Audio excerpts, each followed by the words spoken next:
un peu de finesse, un peu de fierté, pour continuer à garder les mêmes critiques que vous avez émises par le passé, que de faire la politique de chercher maintenant qu'est-ce que nous allons ramasser pour faire l'actualité. Je comprends pourquoi. Quand vous dites que vous réfléchissez dans les mauvais laboratoires. Quand on est dans un très bon laboratoire, honorable Pouela, on essaie de dégager une ligne commune et on essaie de gagner. L'opposition plurielle jusqu'à nous pondre 10 candidats qui vont être bâtis par un seul candidat, je pense que ça devrait être honte. Mais je vais vous dire comment est-ce qu'on fait la politique ailleurs. Ailleurs, M. Pouela, effectivement, c'est ce que vous appelez ferme. C'est ce que vous appelez... J'essaie de répondre à différents points. Permettez-moi, Mme Sonia. Je vous en prie. Il n'y a même pas plus de 3 jours par rapport à une situation précise au Parlement. Le président François Hollande a réussi à l'Élysée, tous les députés de la majorité à l'Élysée. C'est un peu son kingakat à sa manière, c'est pour donner une ligne de conduite par rapport à une loi qu'on va prendre. C'est ça faire de la politique. Ça se passe comme ça aux États-Unis, ça se passe comme ça ailleurs. Si maintenant vous pensez que dans votre politique de ramassis, faire de la politique c'est être pluriel parce que vous réfléchissez dans des mauvais laboratoires pour produire des mauvais résultats, nous sommes très contents de savoir que le pouvoir nous appartient encore après 2016. Honorable Pouela, je vous appelle honorable parce que j'ai dit tout à l'heure que vous l'êtes. Non, vous l'êtes. Et vous avez accepté de vous démarquer un peu de votre leader que vous fustigez et plutôt que vous semblez défendre ici. Mais ce que je veux vous dire, je n'ai aucune antipathie envers la personne. De la même manière, vous pourriez dénoncer certains comportements de la part du chef de l'État, vous êtes dans votre rôle. Permettez-moi aussi cet exercice démocratique. Non, mais c'est ce que je suis en train de dire. Permettez-moi aussi cet exercice démocratique. Vous n'allez pas me refuser ce que vous faites vous-même. Ou soit, devrais-je déduire que vous êtes aussi parmi maintenant ceux-là qui tout le temps veulent se victimiser quand ils essaient de commettre des actes qui se retournent contre eux-mêmes. Moi, je n'ai pas fait le choix de la politique pour me comporter de cette manière comme vous essayez de le faire. Moi, je reviens ici pour dire aux Congolais l'essentiel. C'est que quand nous parlons des FARDC qu'il faut féliciter, la vérité est que ces FARDC ont un commandant suprême. Et le commandant suprême l'avait dit dans son discours sur l'état de la nation, qu'il prenait en compte l'aspect de faire la défense nationale, une priorité des priorités aujourd'hui, et que toute nouvelle tentative d'agression contre la RDC sera suicidaire. Depuis cette phrase prononcée le 15 décembre 2012, les M23 ont essayé des aventures. Dans ces désaventures, les M23 aujourd'hui connaissent les suicides dans leur camp, ainsi que leurs parrains. Donc ça me montre aujourd'hui que Joseph Kabila est dans une nouvelle dimension de la prise en compte de notre défense nationale par rapport à un changement de stratégique, parce qu'il fallait maintenant bien clarifier les problèmes avec la communauté internationale pour la vente d'armes. Nous comprenons les problèmes de cette manière. Nous ne sommes pas là pour gloser dans tous les sens, pour dire une chose et son contraire, et à la fin, je dis bien à la fin, pour finalement ne rien dire.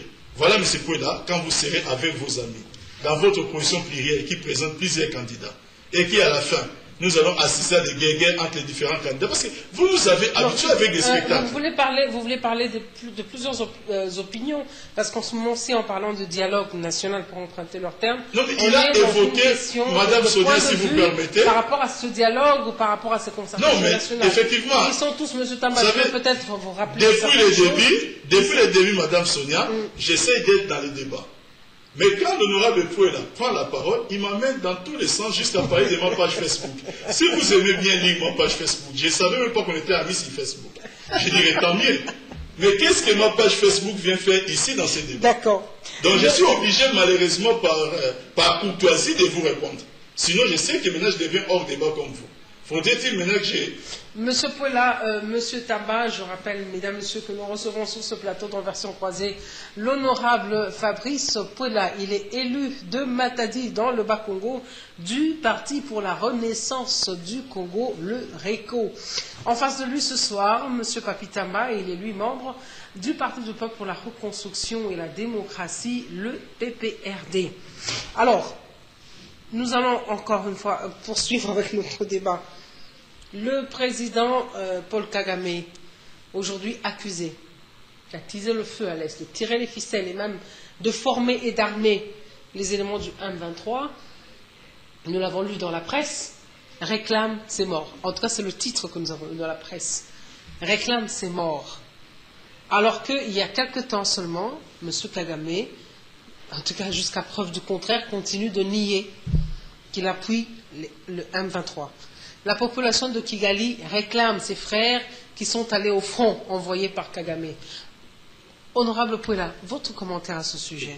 Madame, je suis tellement à l'aise de vous répondre que, vous savez, mentez, il en restera toujours quelque chose. J'aimerais bien vous accompagner. Madame, nous connaissons quelqu'un dans ce pays qui a pris plusieurs années pour nommer l'ennemi du Congo. Même dans les grandes assises, au niveau des Nations Unies, pendant la francophonie, dans des assises internationales, c'est lui-là même qui est le garant de la sécurité. C'est lui-là même que certains sont prêts à aller adorer comme Dieu. Ils étaient en mal de nommer l'ennemi numéro 1 de la République démocratique du Congo. Je peux comprendre, au nom de la diplomatie peut-être, mais devant des événements graves de ce niveau-là, il était nécessaire que l'on puisse stigmatiser, qu'on connaisse son ennemi. Madame, c'est depuis longtemps, même auprès des enfants, on sait que c'est le Rwanda qui nous fait la guerre par l'entremise de certains qui se disent membres du M23 ou CNDP, Kunda Batouare, vous savez où il est, encore qu'on avait chanté qu'il était arrêté. Mais madame, nous sommes contents, parce qu'au moins, la vérité a éclaté au plus grand, au grand jour. J'étais en train de suivre, enfin, si nous suivons et la télé, mais aussi il y a l'Internet, qui ne s'étonne pas que nous soyons branchés, que nous suivons l'actualité sur Internet. C'est tout à fait normal. C'est normal. C'est la moindre des choses. Mais ils parlent de la révolution, à moins que ce soit la régression de la modernité. Mais si c'est la révolution vers la modernité, ça c'est moi, en tout cas. Il faut être branché à tout point de vue parce qu'il faut avoir l'information. Donc, je suis étonné qu'on puisse justement trouver que c'est la fin du monde, que quelqu'un puisse lire ce qu'il y a sur Internet. Je l'ai l'air conseillé. Kagame réclame ses morts. Kagame qui réclame ses morts, c'est la preuve. J'étais étonné lorsqu'on a posé la question au ministre Mende. Mais non, est-ce que vous ne trouvez pas que l'occasion est venue pour justement rompre les relations diplomatiques? Non, non, non, sur le plan démocratique, il ne faut pas y arriver. Madame, c'est grave. Avez-vous appris qu'on a, ne fût-ce que rappelé notre ambassadeur pour justement, ne fût-ce qu'on puisse... Si le plan diplomatique, c'est ainsi que ça se passe, lorsqu'on constate qu'il y a réellement péril en mer, on va jusqu'à rompre des relations diplomatiques. Mais nous savons qu'il y a, comme madame, nous souffrons d'un complexe. Le problème de la guerre que nous avons, c'est un problème des rapports de force. Madame, vous souvenez-vous un seul instant, pendant que Mobutu, qui sont en train de fustiger, qui le prennent comme raison, parce que Mobutu a connu ceci. Mobutu est mort depuis très longtemps. Vous êtes au pouvoir par l'entremise de l'AFDEL, mais au moins les Kabila sont au pouvoir depuis lors. Et c'est ce qui vous a empêché de bien asseoir les structures du pays, de mettre sur pied, plus de 11 ans après une armée républicaine. Oui, Kagame demande pour nous.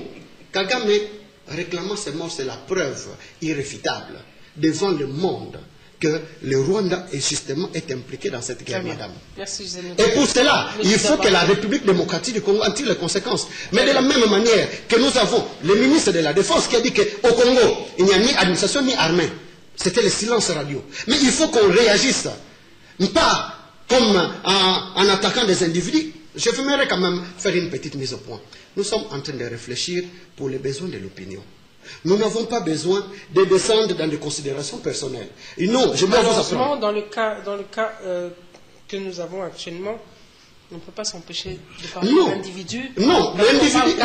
Oui, non, c'est un président de la République, c'est une institution de la République. C'est une institution, mais non, je l'ai dit en rapport de mon co-débatteur. Très bien. Oui. Monsieur Tamba, je reviens sur la même question. Kagame réclame ses morts. Votre avis? Écoutez, honorable Pouela, croyez-moi que je suis honoré que vous puissiez constamment regarder ma page Facebook. J'ai seulement dit que c'était hors débat. Non, permettez-moi de répondre. J'ai seulement dit que c'était hors débat. C'est tout ce que j'ai dit. Maintenant, croyez-moi, vous pouvez continuer à le faire. Je serai honoré et je ferai maintenant attention de savoir que nous sommes amis sur Facebook. Si c'est l'opposition qui devait faire la politique aujourd'hui dans notre pays, dans cette matière, madame, je pense que nous ferons la politique de la honte. Ces journaux, avec ces titres, vous aurez mieux fait de les lire pour maintenant marier les titres ainsi que les contenu avant de faire vos analyses. Parce que maintenant, si vous étiez la voix autorisée à la République, demain les Rwandais, allez tout simplement brandir à la face du monde que vous faites des déclarations qui ne sont pas vraies. Parce que Kagame ne l'a jamais dit publiquement. Il fallait commencer par lire les journaux, comme je l'ai fait. Vous savez, nos journaux ici ont aussi une politique commerciale. Ils peuvent mettre un titre, mais le contenu est différent. Nous, pour nous, aujourd'hui, nous savons que Kagame est en difficulté. Et s'il est en difficulté aujourd'hui, c'est par rapport à la politique de Joseph Kabila. Effectivement, c'est par rapport surtout à la politique de Joseph Kabila. Monsieur Tamba, excusez-moi. Je voudrais relancer quelque chose à propos.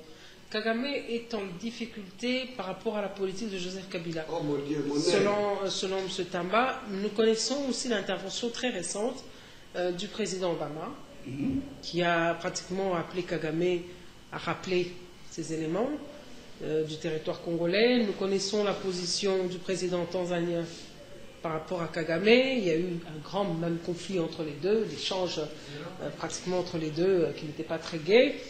Aujourd'hui, M. Tambassi, Kagame réclame ses morts. Comme a dit M.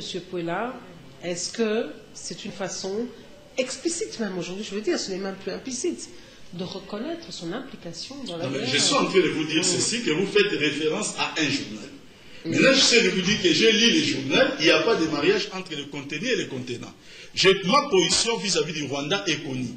Mais je ne voudrais pas faire une politique de la honte. C'est-à-dire que j'essaie d'affirmer quelque chose, je lis juste les titres dans les journaux dont le contenu n'est pas vrai, pour que demain je sois repris par les Rwandais. C'est tout ce que j'essaie de dire ici. Moi, je pense que si aujourd'hui vous parlez de la déclaration du président Obama à travers le département d'État américain, mais madame, tout cela, c'est un travail. C'est un travail qui est fait par la diplomatie congolaise. Le temps nous manquerait pour expliquer tout cela parce qu'il est important que nos amis le sachent. Ce n'est pas quelque chose qui est venu comme ça. C'est tout un processus qu'on doit essayer d'expliquer ici. Et notamment des éléments qu'ils ont fustigés, entre autres l'accord cadre, qu'aujourd'hui qu'on reconnaît que les Rwandais est en train de violer, que mais nos amis ont critiqué au départ, ainsi que la résolution 24-28, qui essaie encore de renforcer certaines choses du niveau de l'Est de notre pays.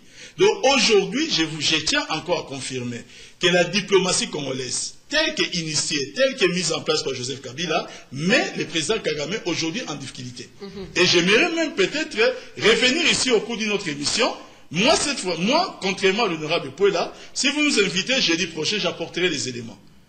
Contrairement à lui. J'aimerais quand même que vous fassiez votre réaction par rapport M. Puela, attendez, par rapport à la population rwandaise qui réclame ses frères et sœurs qui sont allés au front mais qui ne sont pas revenus, qui ont été tués. On a vu, puisque nous regardons Internet, M. Puela, qu'il y a quelques jours, il y a des photos qui avaient été mises sur Internet montrant les éléments des FARDC en train, comment on va dire, pas martyriser des morts, de piétiner des cadavres des M23.